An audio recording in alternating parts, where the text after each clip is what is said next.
Hi, everyone. Today I'm going to read you this Toot and Puddle story called How Does Your Garden Grow? I chose this story in particular for my granddaughter, Sophia, who absolutely loves pigs. So I thought she'd enjoy this, and she did. I hope you do too. Toot and Puddle, How Does Your Garden Grow? By Holly Hobby. Toot and Puddle always planted their garden in May. This year, Puddle's little cousin Opal came to Woodcock Pocket to help. I love gardens, she said. Gardens are lovely.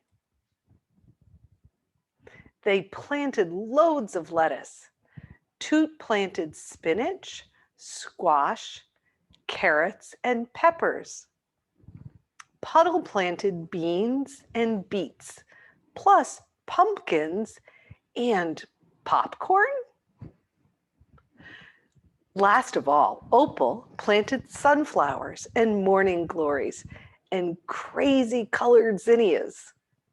I just planted some of those. I can't wait to see them. Each morning, they went out to see how everything in the garden was growing. At the end of the day, they admired the garden in the evening light. "It's beautiful," Opal said. "I can't wait until we're picking things and eating them," said Toot. "Well, we have to wait," Puddle said. Gardening teaches us about patience, doesn't it? Because you plant things and they don't come up for a little while. One morning, Puddle noticed that some of the lettuce leaves had been nibbled up. "Something likes our lettuce," he said. "What could it be?" Opal asked. "I think we have an uninvited visitor," said Puddle. "We'll build a fence," Toot said decisively. "Gardens need fences." The next day, more lettuce leaves were missing. "How did it get in?" Puddle wanted to know. "And what can we do?" "Catch it," said Toot, who was absolutely furious. They hadn't tasted the lettuce themselves yet. "Catch it?" Opal asked in a worried voice. "Maybe it won't come back, whatever it was. Maybe it will just go away." "Let's wait and see," Puddle said calmly. They seem like a good team. They all react a little differently, don't they? The next morning, there was less lettuce than ever. Toot couldn't believe his eyes. "Outrageous," he fumed. Opal said, I still think there's enough for everyone." The next morning, "Holy moly," Puddle said, "look at the spinach." "I don't believe it," cried Toot. "Well, maybe it doesn't understand," Opal suggested, "whatever it was."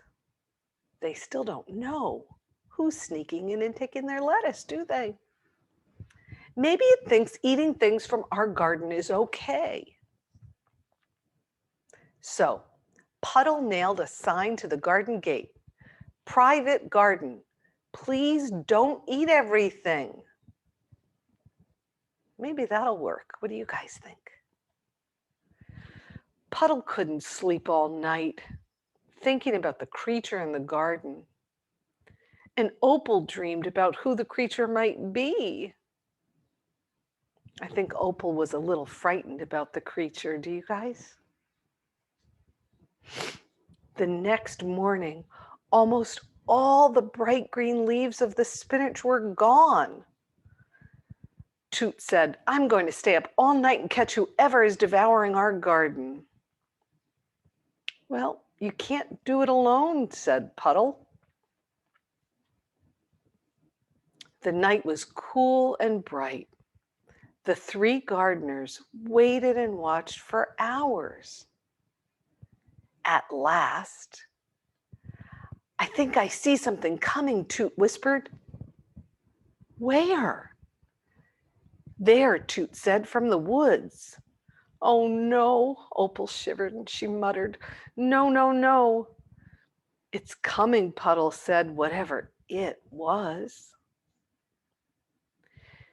It took the longest time to reach the garden gate. Very slowly, it climbed up the post and plopped thud into the garden. They watched as it waddled through the rows of vegetables. "It's eating our spinach," Puddle whispered. "Attack!" Toot cried, and he raced for the garden, flourishing his hoe. "Toot," Puddle called after him, "be careful, don't get hurt." Toot ran around the vegetable thief of Woodcock Pocket in a wide circle. "Stop that," he shouted, "away with you." "Yes, away with you," Puddle cried, catching up with his friends. Opal did not remain behind. "Excuse me," she called boldly. "Do you know you are in Toot and Puddle's garden?" Look at the look on the face of the culprit. The creature just went on mulching leaves of spinach as though no one else was there. It made mumbling and grunting sounds of contentment. "What can we do?" Puddle asked. "You're under arrest," Toot shouted. He waved his hoe in the air, but their unwanted visitor didn't even notice.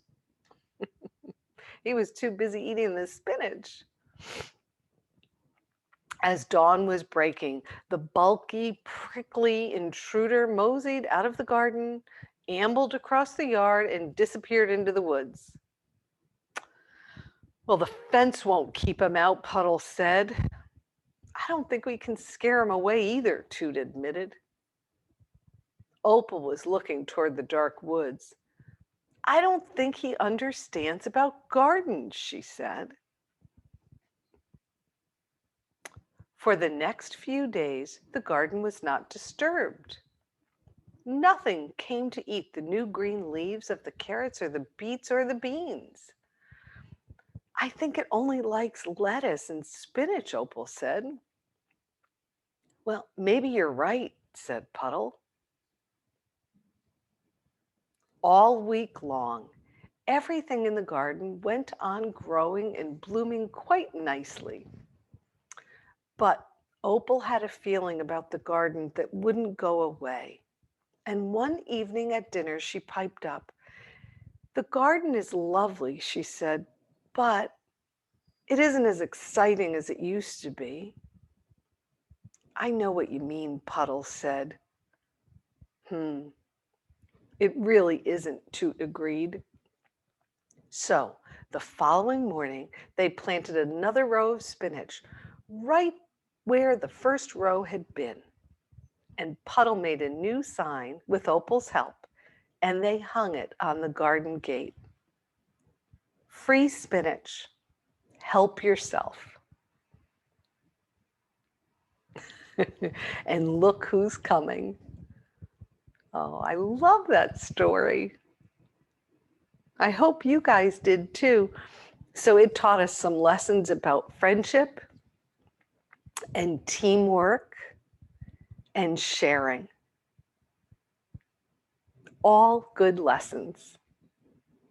I hope you enjoyed this Toot and Puddle story. I have another one for you, so I'll be reading it to you soon. Have a great day, everyone. Bye for now.